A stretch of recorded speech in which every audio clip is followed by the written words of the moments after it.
ያመሰግኑ በመድር ደግሞ ያሉ የሰሚነሽ ኪዳነ ምሕረት ካህናት የእናቴ የሰሚነሽ ኪዳነ ምሕረት አገልጋይ ሆነው እንዲህ የሚያምሩ ወጥ እየታየ ነው። ኧረ ክብር ለድንግል ማርያም ይሁን።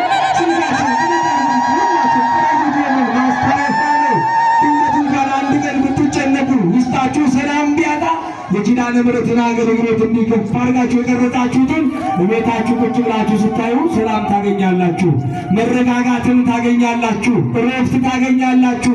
ወገኖቼ እንደዚህ አይነት ሰላም የት ይገኛል? እንደዚህ አይነት እረፍት የት ይገኛል? ብዙ ሰዎች እረፍት ለማግኘት ለመረጋጋት የተለያየ ሀገር በመኪናቸው ይሄዳሉ። እነሱ በሄዱበት ሀገር መከራ ሊገጥማቸው ችግርም ሊያገኛቸው ይችላሉ።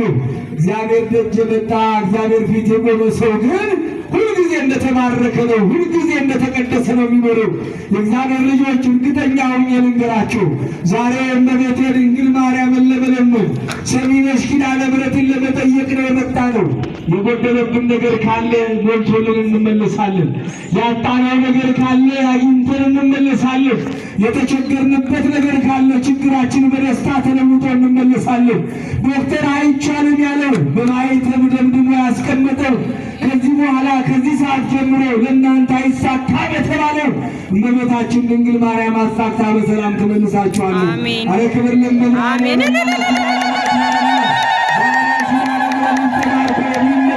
ዛሬ ኪዳነ ምሕረት ልጅ እንዳው ተደርጎለት የሚመለስ ነው። ዛሬ ኪዳነ ምሕረትን ብሎ የመጣ ነገሮች ሁሉ ተለውጠውለት ነው የሚመለሰው። የተዘጋውን ነገር ለኪዳነ ምሕረት ንገሯት፣ እሷ ትከፍተዋለች። የተቋረጠውን ነገር ለኪዳነ ምሕረት ንገሯት፣ እሷ ትቀጥለዋለች። የተበላሸውን ነገር ለኪዳነ ምሕረት ንገሯት፣ እሷ ታስተካክለዋለች። ወገኖቼ እንባችንን ከዓይናችን ላይ ሐዘናችንን ደግሞ ከልባችን ላይ ኪዳነ ምሕረት ታነሳዋለች። አይተናል። ሰሚነሽ ብለው መጥተው ኪዳነ ምሕረት ብለው መጥተው ድንግል ማርያም ብለው መጥተው እዚህ ቦታ ላይ አልቅሰው የሄዱ ሰዎች በድጋሚ በደስታ ሲያለቅሱ አይተናል።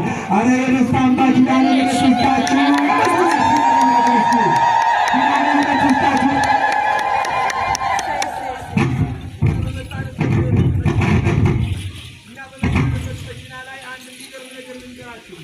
አንድ ወንድማችን በጣም የተቸገርኩበት ጉዳይ ነበር አለ። የመጣሁትን ከሌላ ሀገር ነው። ባለቤቴ ጽንስ ትይዛለች ይወርድባታል፣ ጽንስ ትይዛለች ይወርድባታል፣ ጽንስ ትይዛለች ይወርድባታል። 3 ጊዜ ነው 4 ጊዜ ልጇ ፌል አደረገባት።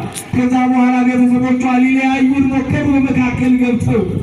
እኔ ግን ስለ ሰሚነሽ ኪዳነ ምሕረት ሰምቼ ነበርና መጥቼ እመቤቴ ድንግል ማርያም ይሄው 4ኛ ልጅ ሞተብን፣ በዚህ ምክንያት ትዳራችን ሊፈርስ ነው።